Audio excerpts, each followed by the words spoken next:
Alternativna goriva u svetu se koriste već decenijama. U Srbiji su postala uobičajena pojava kada je računica pokazala da je isplativo i kada smo se uverili da auto neće planuti sam od sebe dok uživamo vozeći kroz prelepe krajolike. Prvo je to bio tečni naftni gas, a zatim su se pojavili hibridi sa strujom. Međutim, ušteda je primarna isto koliko i jeftina ugradnja i zato se sve više naginje ka vodoniku. Kompjuterske analize su jedno, a praksa nešto sasvim drugo. Zato smo rešili da uradimo test poznat većini vozača. Sad ćemo da napravimo jedan eksperiment na srpski način. Da smo negde na zapadu ili u Nemačkoj, verovatno bi ovaj auto priključili na kompjuter da vam kažemo kolika je potrošnja. Ali, pošto nije takva situacija i sumnjam da biste nam verovali, mi smo to rešili da uradimo na naš način. A to podrazumeva da sipamo gorivo do čepa, onda izmerimo koliko smo kilometara prošli i zatim ponovo sipamo gorivo do čepa i vidimo koliko smo goriva manje potrošili. Možda uštede neće biti uopšte. Proverit ćemo. Za početak da natočimo do vrha. Evo ga. Sipali smo do čepa. Svako ko se iole razume u bezbednost rekao bi vam da ovo ne radite. I mi se sa tim slažemo, ali smatramo da je ovo najbolji način da proverimo koliko ćemo goriva uštediti kada ugradimo HH uređaj. Sad samo da platim pa nastavljamo s eksperimentom. Poništavamo merače potrošnje i pređene kilometraže i spremni smo za novo merenje. Stavili smo sve na nulu. Ja sam spreman. Idemo.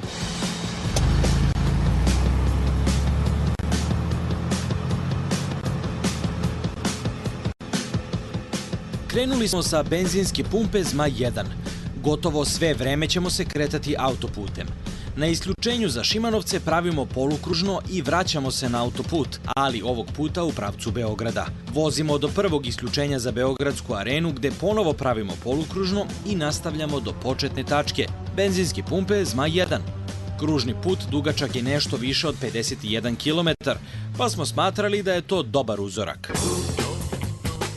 Tokom prvog dela testa trudimo se da održavamo obrtaje na 3000 i brzinu na oko 105 km na čas, što odgovara obrtajima u petoj brzini, ali i uslovima puta i propisanoj brzini. Isključili smo sve elektropotrošače, osim svetala koja su zakonom obavezna.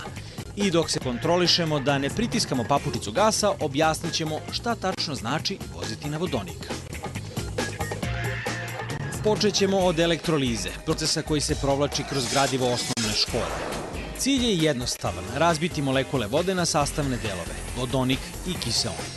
Za to nam je potrebna električna struja koju propuštamo kroz par elektroda uronjenih u vodu. Negativno naelektrisana elektroda naziva se katoda, a pozitivno naelektrisana elektroda naziva se anoda. Voda je sama po sebi dobar provodnik, ali nema dovoljno slobodnih iona i zato je potrebno dodati neki elektrolit. Elektrolit je supstanca koja sadrži slobodne ione koji pojačavaju efekate električne provodljivosti. Svaka elektroda privlači ione obrnutog naelektrisanja.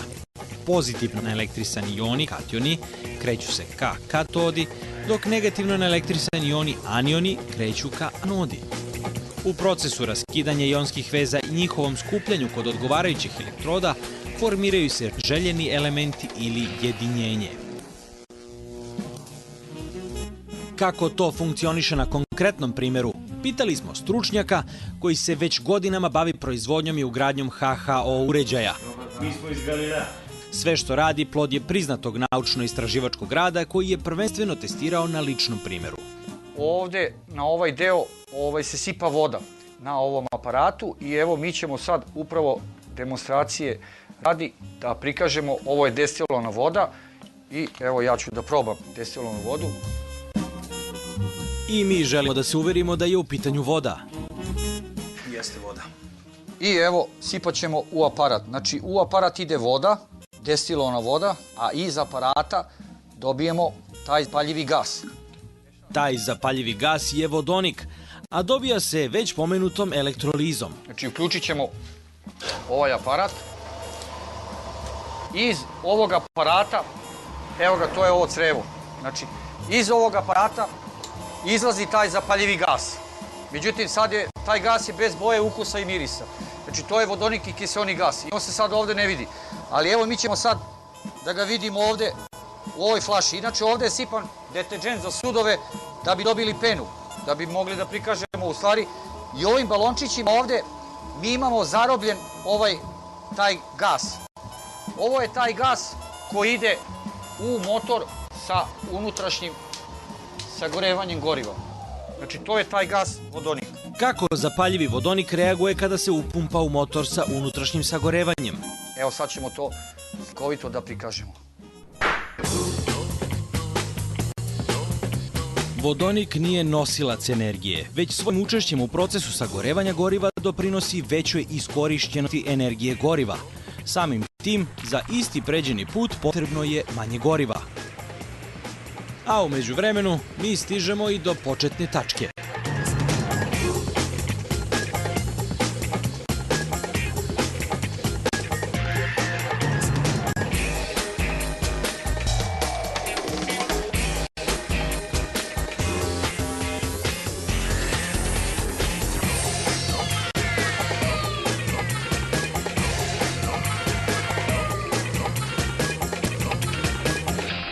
Sipali smo ponovo do čepa i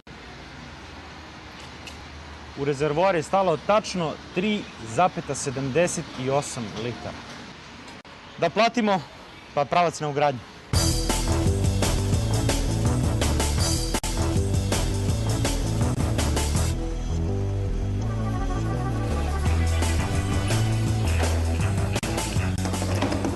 Odmah se počinje sa radom. Odmah se počinje sa radom, treba nam 3 sata da ugradimo vodonik, tako da... Jel mogu ja nešto da vam pomognem? Ne, nema potrebe. Možda sednete i da sačekate da bude gotovo. Okej.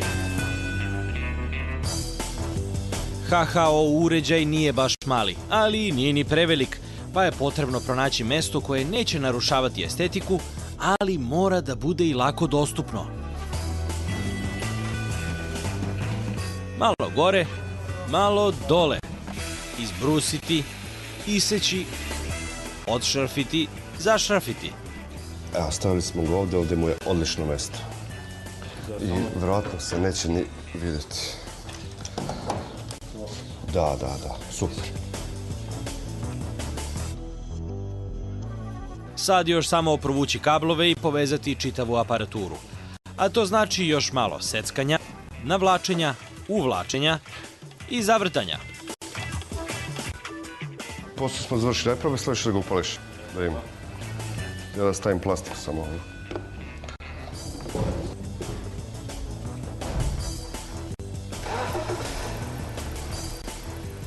Radi, dobro je, to je to. Gotovo. Odlično radi. Radi.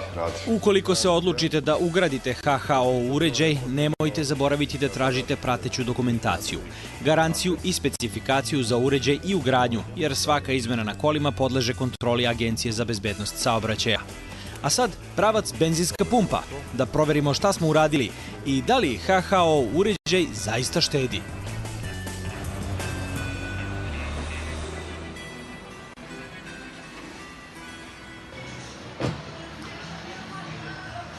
Ok, ugradili smo uređaj, uradili smo prvi deo testa,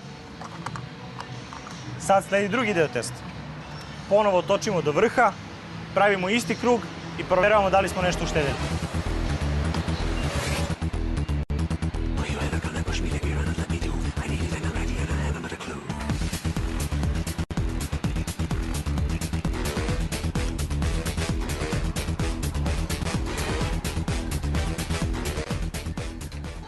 To je to, krećemo na put.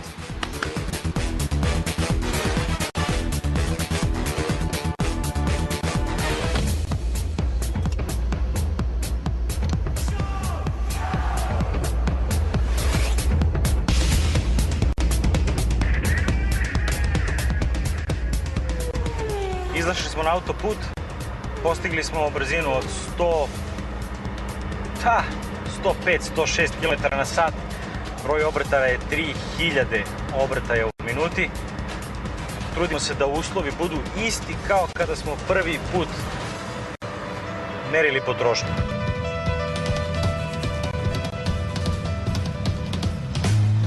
Podsjetit ćemo, vozimo isti krug kao u prvom testu. Od benzinske pumpe Zmaj 1, gde smo natočili gorivo, autoputem do isključenja za Šimanovce, gde pravimo polukružno, vraćamo se do petlje kod Beogradske arene, gde na prvom kružnom toku još jedanput pravimo polukružno, izlazimo na autoput i vozimo do benzinske pumpe, gde ćemo napuniti rezervoar i izmeriti potrošnju.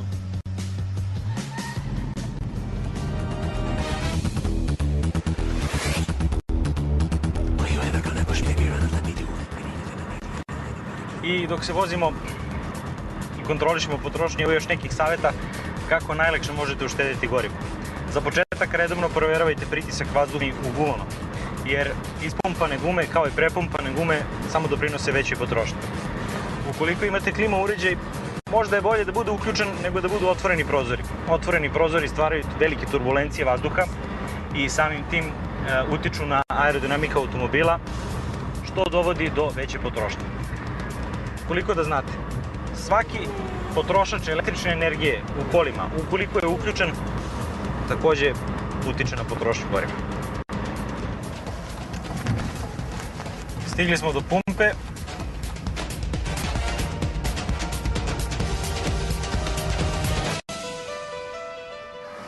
Sad ćemo sipamo gorivo i da vidimo koliko se to razlikuje od prvog testa.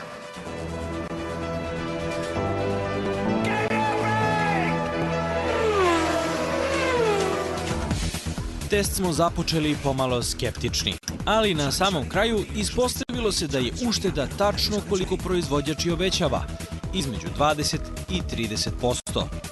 Zadovoljni, odlazimo da napravimo još jedan krug.